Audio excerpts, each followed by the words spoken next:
एक बार की बात है। मनसा नमल गांव में एक बहुत गरीब लोहार राम गोपाल रहता था। उसका एक बेटा मोहन और एक बेटी शीला थी।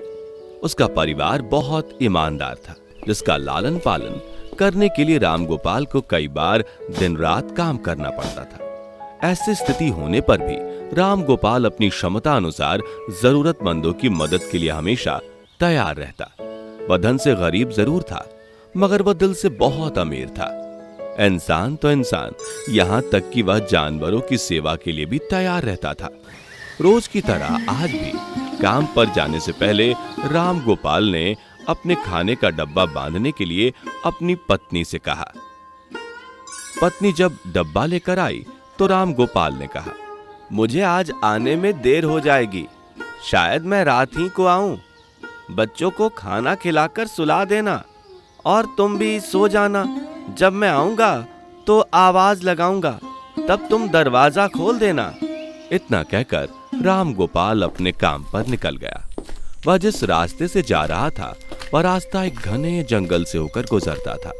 राम गोपाल जंगल के बीचों बीच पहुंच गया तो राम गोपाल को एक पेड़ के पास कुछ आवाज सुनाई दी। जैसे ही राम गोपाल कुछ पास गया तो उसने देखा कि एक साधु राम नाम जप रहा है। राम गोपाल को देखते ही साधु, आओ आओ राम गोपाल, कैसे हो? राम गोपाल साधु के पास गया और हाथ जोड़कर कहने लगा, सब राम जी की कृपा है बाबा जी, और आपका आशीर्वाद। आप बताइए, मैं आपकी क्या सेवा कर सकता हूं प्रभु? फिलहाल तो मुझे बहुत भूख लगी है, क्या तुम मुझे भोजन करा सकते हो? राम गोपाल ने उससे कोई सवाल नहीं किया और सीधा अपना खाने का डब्बा निकाल कर उन्हें दे दिया। ये मेरा सौभाग्य होगा बाबा जी। देखते ही देखते साधु ने राम गोपाल का सारा खाना खा लिया।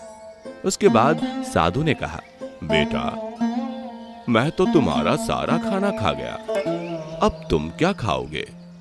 पर अन्न मेरा या आपका कैसे हो सकता है बाबा जी? अन्न पर तो भूखे का अधिकार होता है। वाह राम गोपाल, कितने अच्छे विचार हैं तुम्हारे, परंतु भूख तो तुम्हें भी लगेगी। कोई बात नहीं बाबा जी, मैं काम करने के लिए बाजार जा रहा हूँ, तो मैं वहीं कुछ खा लूंगा। यह सुनकर उस साधु ने राम गोपाल को खूब आशीर्वाद दिया और भेंट के तौर पर उसे एक हथौड़ा दिया। तुम्हारे विचार और व्यवहार ने मेरा मन जीत लिया है राम गोपाल। इस दुनिया को तुम्हारे जैसे मनुष्यों की ही जरूरत है। राम गोपाल हाथ जोड़कर कहता है, आपका आशीर्वाद ही काफी है, मैं इस हथौड़े का क्या करूंगा, आप ही रखिए। साधु ने जवाब देते हुए कहा, बेटा, ये मामूली हथौड़ा नहीं है, ये जादुई हथौड़ा है जो मेरे गुरु ने मुझे दिया था, और अब मैं तुम्हें दे रहा हूं क्योंकि तुम्हारा दिल साफ है।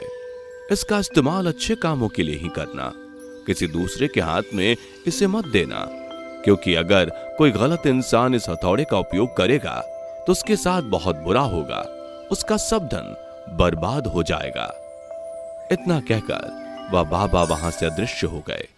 राम गोपाल अपने हाथों में हथौड़ा लेकर बाजार काम करने के लिए चला गया। औजार बनाने से पहले उसके दिमाग में आया कि आज इसी हथौड़े से लोहा पीटता हूं। जैसे ही उसने लोहे पर हथौड़े से चोट मारी, वो सीधा औजार बन गया। दूसरी चोट में लोहे के बर्तन बन गए। राम गोपाल समझ गया कि यह सही में जादुई हथौड़ा है। वो जो बनाने की सोच के साथ लोहे पर चोट मारता है, लोहा सीधा वही बन जाता है। जादुई हथौड़े की वजह से राम गोपाल का काम जल्दी खत्म हो गया। वो अपने साथ ही उस जादुई हथौड़े को घर ले आया। इसी तरह रोज राम गोपाल उस हथौड़े से जल्दी काम खत्म कर लेता और कभी कभी ज्यादा बर्तन बनाकर उन्हें गांव के लोगों को भी बेच देता था। धीरे धीरे उसके घर के हालात पहले से कुछ ठीक होने लगे और ऐसे ही राम गोपाल जादुई हथौड़े से बर्तन बना बनाकर गांव में बेचकर अच्छे पैसे कमाने लगा और देखते ही देखते वह गांव के अमीर आदमियों में आने लगा। उसने अपनी बेटी की शादी बड़े धूमधाम से की, पर एक दिन गांव का मुखिया राम गोपाल के घर आया और बोला, हम गांव वालों को शहर जाने में बहुत ज्यादा समय लगता है, क्या तुम इस पहाड़ को तोड़ने में हमारी मदद करोगे? इससे बीच में एक सड़क बना लेंगे और गांव से शहर का सफर आसान और छोटा हो जाएगा। मुखिया की बात सुनकर राम गोपाल बोला, ठीक है मुखिया जी, हम कल सुबह से अपने इस हथौड़े से इस पहाड़ को तोड़ना शुरू करते हैं। अगली सुबह राम गोपाल जल्दी जल्दी खाना खाकर पहाड़ तोड़ने के लिए घर से निकल जाता है। जब वह पहाड़ पर पहुंचता है तब वह अपने मन में यह सोचता है कि मैं इस पहाड़ को जल्दी से तोड़ना चाहता हूँ, जिससे गांव से शहर का रास्ता छोटा व आसान हो जाए। यह सोचकर वह हथौड़े से पहाड़ पर प्रहार करता है और पहाड़ के बड़े बड़े टुकड़े एक ही बार में टूटने लगते हैं। राम गोपाल धीरे धीरे करके पूरा पहाड़ तोड़ देता है। जैसे उसको शाम हो जाती है, पूरे गांव में राम गोपाल के काम की चर्चा होने लगती है। शाम को मुखिया राम गोपाल के पास आता है। राम गोपाल, हमने सुना है तुमने एक ही दिन में पूरा पहाड़ तोड़ दिया, और वह भी अकेले। यह तो सब इस जादुई हथौड़े का कमाल है मुखिया जी, वरना मैं तो एक साधारण सा लोहार हूँ। जादुई हथौड़ा? मुखिया जी, यह एक जादुई हथौड़ा है। बहुत कम समय में बहुत सारा काम कर सकते हैं। चाहे आप बर्तन बना लो या फिर चाहे आप पहाड़ तोड़ लो, आप जो भी मन में सोचकर इसका उपयोग करोगे वैसे ही यह जादुई हथौड़ा काम करेगा। इतना सुनकर मुखिया के मन में लालच आ गया। वह मन ही मन सोचता है कि अगर यह हथौड़ा मुझे मिल जाए तो मैं तो बहुत अमीर बन जाऊंगा, खूब मजे होंगे। अच्छा राम गोपाल, अब मैं चलता हूँ। ठीक है मुखिया जी। इतना कहकर मुखिया चला जाता है। उसी रात मुखिया राम गोपाल के घर आता है। राम गोपाल गहरी नींद में सो रहा होता है। मुखिया इसी बात का फायदा उठाकर उसका जादुई हथौड़ा चुरा लेता है। जब सुबह होती है तो राम गोपाल की आंखें खुलती हैं, तो वह देखता है कि उसका जादुई हथौड़ा उसके पास नहीं है। वह पूरे घर में जादुई हथौड़े को खोजने लगता है, पर जादुई हथौड़ा घर में कहीं नहीं मिलता। वह समझ जाता है कि उसका जादुई हथौड़ा किसी ने रात में चोरी कर लिया है। वह मायूस होकर घर में बैठ जाता है। इधर दूसरी तरफ मुखिया बहुत खुश होता है और मन ही मन सोचता है कि अब मैं जादुई हथौड़े की मदद से बहुत ज्यादा अमीर बन जाऊंगा। अजी सुनती हो, देखो मैं क्या लाया हूँ। अरे बाबा, क्या हो गया? क्यों सुबह सुबह चिल्ला रहे हो? अरे ये देखो, ये जादुई हथौड़ा मैंने उस लोहार के घर से चुरा लिया है। अब हम जो चाहेंगे इसकी मदद से बना सकेंगे और बहुत अमीर हो जाएंगे। अरे वाह, फिर तो जल्दी से पुराने सोने चांदी के जेवर से मेरे लिए नए जेवर बना दीजिए। मुखिया और उसकी पत्नी घर के पुराने जेवर को कमरे में खाट पर रखकर उस पर हथौड़ा मारते हैं। जैसे ही हथौड़ा जेवर पर पड़ता है, जेवर मिट्टी बन जाता है।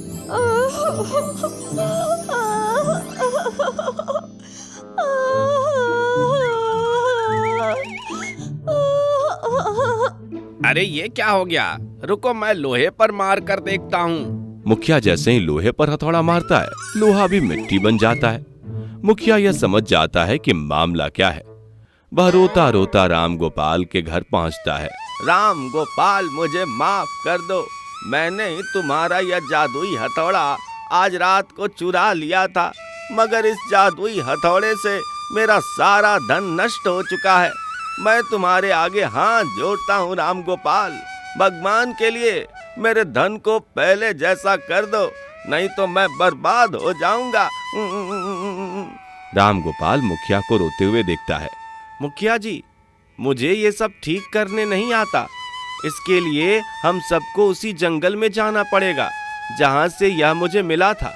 जिस साधु ने मुझे यह दिया था, वे साधु ही यह सब ठीक कर सकते हैं। और मुखिया व राम गोपाल उसी जंगल में जाते हैं। राम गोपाल के बुलाने पर साधु अचानक से आ जाते हैं। बोलो राम गोपाल, कैसे याद किया? राम गोपाल साधु को सारी बातें बताता है। साधु सब बात सुनकर कहता है, मुखिया ने इसका दुरुपयोग किया, इसकी वजह से मुखिया का यह हाल हुआ। लेकिन तुम्हारे कहने पर मैं सब ठीक कर रहा हूं। वह अपनी जादुई शक्तियों से मुखिया का धन व घर पहले जैसा कर देते हैं और उस जादुई हथौड़े को फिर से राम गोपाल को दे देते हैं। और फिर राम गोपाल ने अच्छे से साधु बाबा से उस जादुई हथौड़े को इस्तेमाल करने का तरीका सीखा। उसके बाद राम गोपाल ने बहुत धन कमाया और बहुत से जरूरतमंद लोगों की मदद की। आज हंसी खुशी से अपना जीवन यापन कर रहा है। कहानी से सीख। बच्चों, अगर आप किसी के साथ अच्छा करेंगे तो आपके साथ भी अच्छा होगा। अगर आप किसी के साथ बुरा करेंगे तो आपके साथ भी बुरा ही होगा।